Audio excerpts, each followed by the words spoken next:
Bola Ahmed Tinubu do solemnly swear. 3 years ago, Bola Tinubu took an oath of office as the fifth democratically elected president since 1999, riding on the promise to fight insurgency, revamp the economy, restore the power situation, and eliminate waste in governance. The first subsidy is gone. 3 years after, how has Nigeria fared? Can we just memory lane 3 years ago? Musa has sold meat at his stall in a busy Abuja market for close to 15 years, and he still remembers what a good trading day used to feel like. 5 years ago, on an ordinary Saturday, he could sell 6 goats before closing his stall.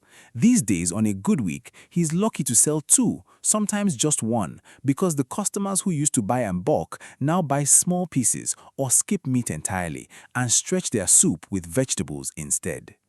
Musa isn't political by nature. He doesn't follow party congresses or campaign launches closely. But he knows, in the most direct way a person can know something, that his own business has gotten harder over the last few years, not easier. What is happening to Musa is really about the central, unresolved question hanging over Nigeria's 2027 election entirely.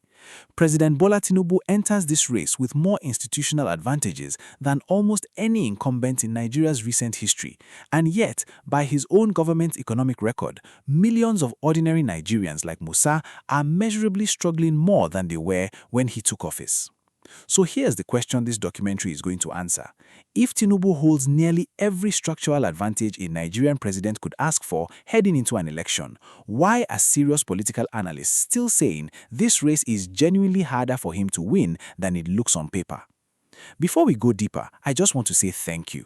Since NaijaNewsWatch started, the support, the comments, the likes, and every single subscription have helped this channel grow beyond what I imagined.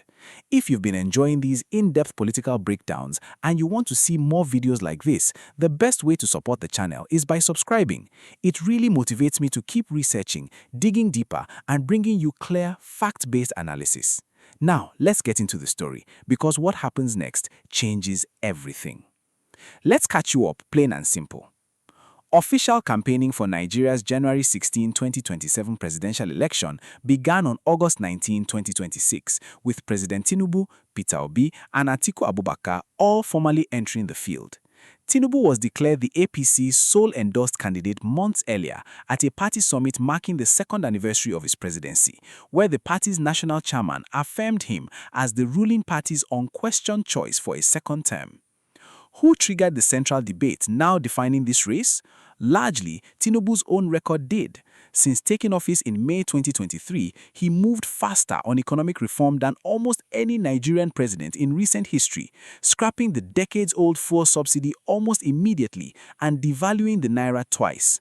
Those reforms won praise from international lenders, credit ratings agencies, and the International Monetary Fund, but they also triggered what many Nigerians describe as the worst cost of living crisis in a generation, with inflation spiking as high as 34%. So why is this surfacing now with such intensity? Because the campaign has officially begun and both sides are making their core arguments in public for the first time this cycle. Tinubu's team is asking Nigerians to judge him on macroeconomic indicators, higher government revenues, stronger investor confidence, a more credible foreign exchange system. His challengers are asking Nigerians to judge him on something more immediate, whether their own households are better off today than they were before these reforms began. That gap between improving national indicators and worsening personal finances is exactly where this election will be fought.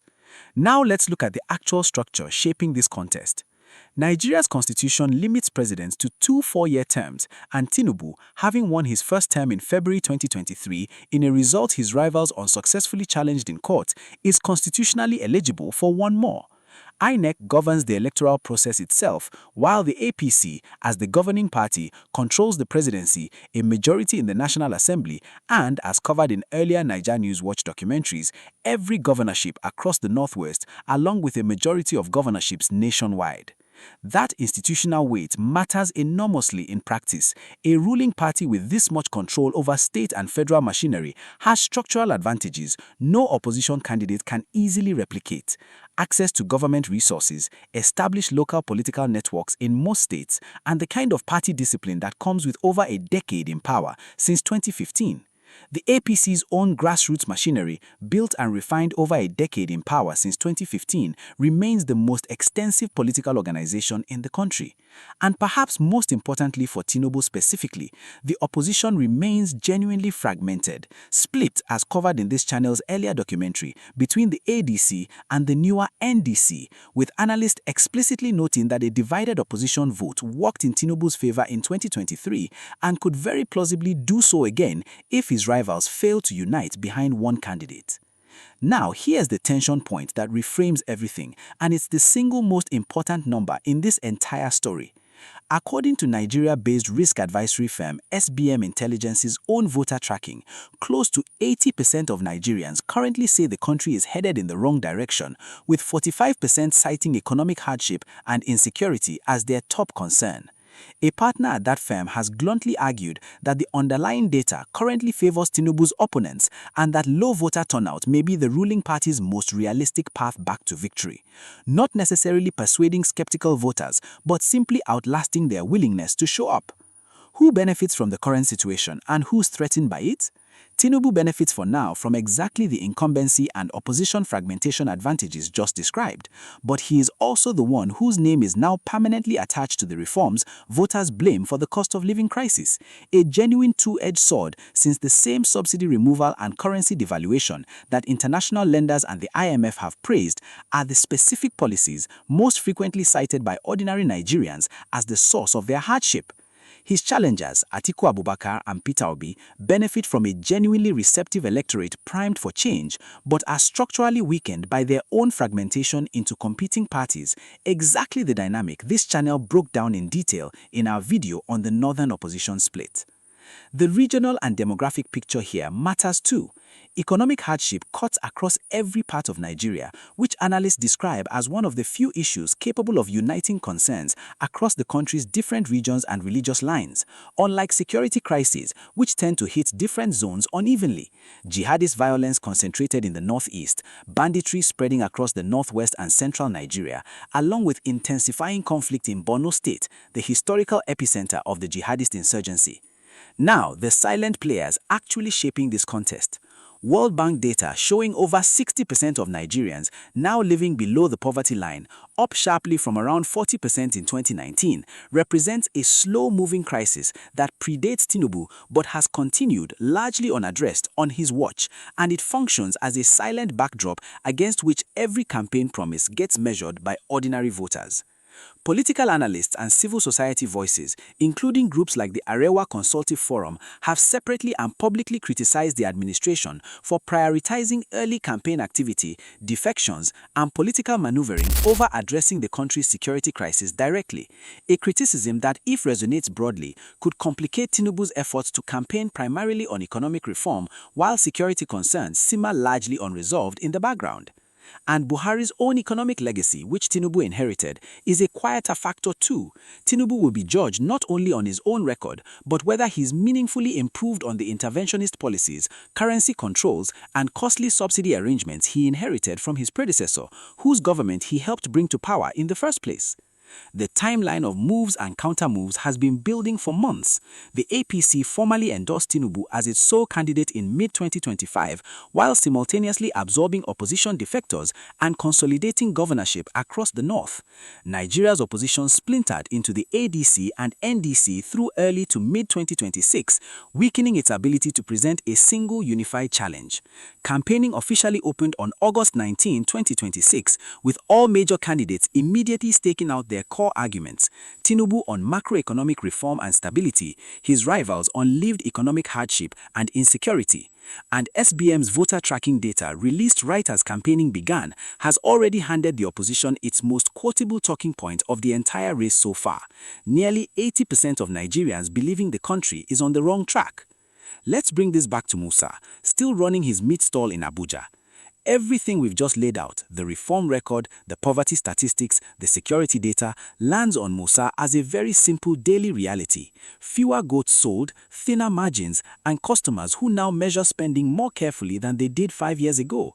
Whether Tinubu's economic reforms eventually deliver the broader, longer-term gains his administration promises is a less pressing question than whether he can keep his store profitable through the next 12 months.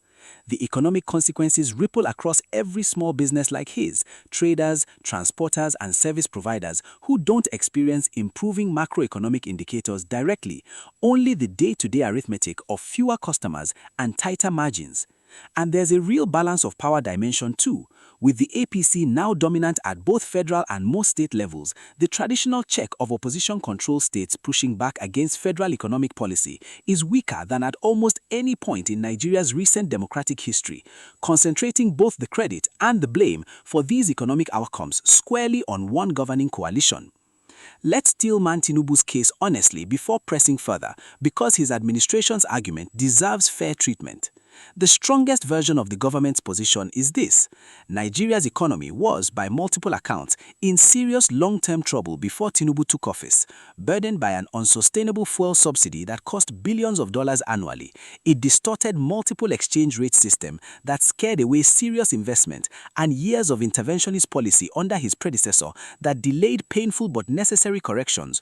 On that broader diagnosis, many independent economists, along with international lenders, genuinely agree some version of these reforms was likely unavoidable, and delaying them further would very plausibly have made Nigeria's eventual reckoning even more painful. Where that argument runs into real trouble is in the gap between the timeline of pain and the timeline of promised gain. Nigerians were told these reforms would deliver a stronger, more stable economy, and by some technical measures, investor confidence and government revenue, they have. But 3 years in, the improvement most ordinary Nigerians can actually feel in their own households remains limited. And a president cannot indefinitely ask voters to endure hardship for benefits that stay perpetually just over the horizon without eventually facing a serious reckoning at the ballot box for that gap. The other narrative worth questioning is the opposition's own confidence that fragmentation won't matter this time. History suggests otherwise. A divided anti-incumbent vote helped hand Tinubu victory in 2023 under remarkably similar economic discontent, and nothing about the ADC-NDC split happening now guarantees a different outcome, regardless of how unpopular the current government's economic record may be in opinion surveys. So, what should you actually watch for between now and January 16, 2027? Watch whether Tinubu's campaign pivots at all from a purely macroeconomic pitch towards something that more directly addresses household-level pain. The gap between those two framings is, by multiple analysts' accounts, likely to define this entire campaign. Watch voter turnout projections closely as the election approaches.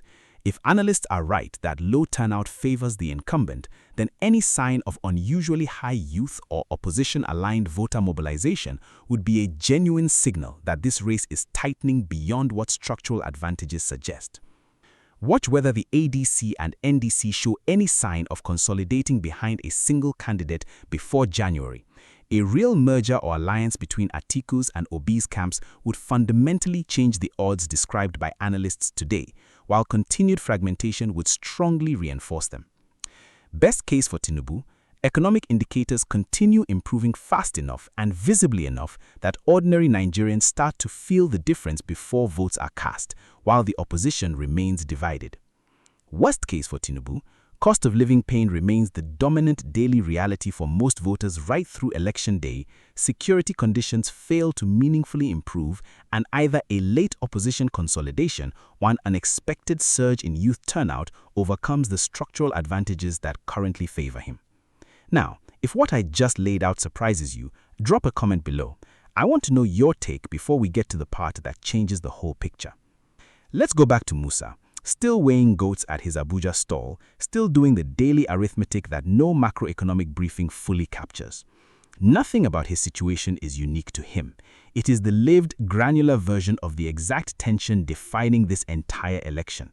a government that can point to genuinely improving national indicators standing before an electorate that overwhelmingly says, in its own words, that the country is headed in the wrong direction.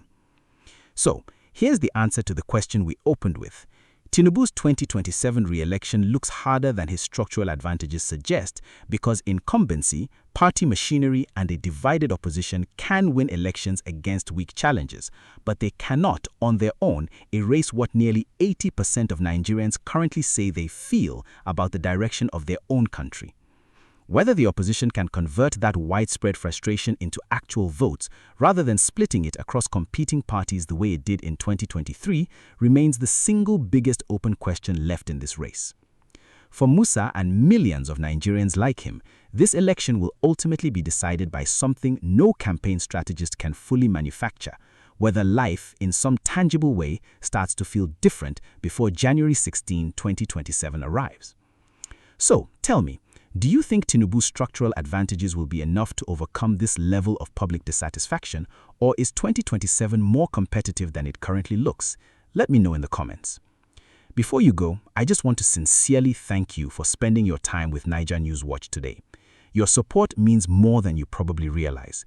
Every view, every thoughtful comment, every like, every share, and every subscription helps this channel continue to grow and gives me the motivation to keep researching and creating balanced, in-depth documentaries about Nigerian politics. If today's video gave you a clearer understanding of what's happening beyond the headlines, please share it with someone who would appreciate it too. Thank you for being part of this community. I'll see you in the next documentary. Until then, stay informed, keep asking questions, and as always, stay sharp.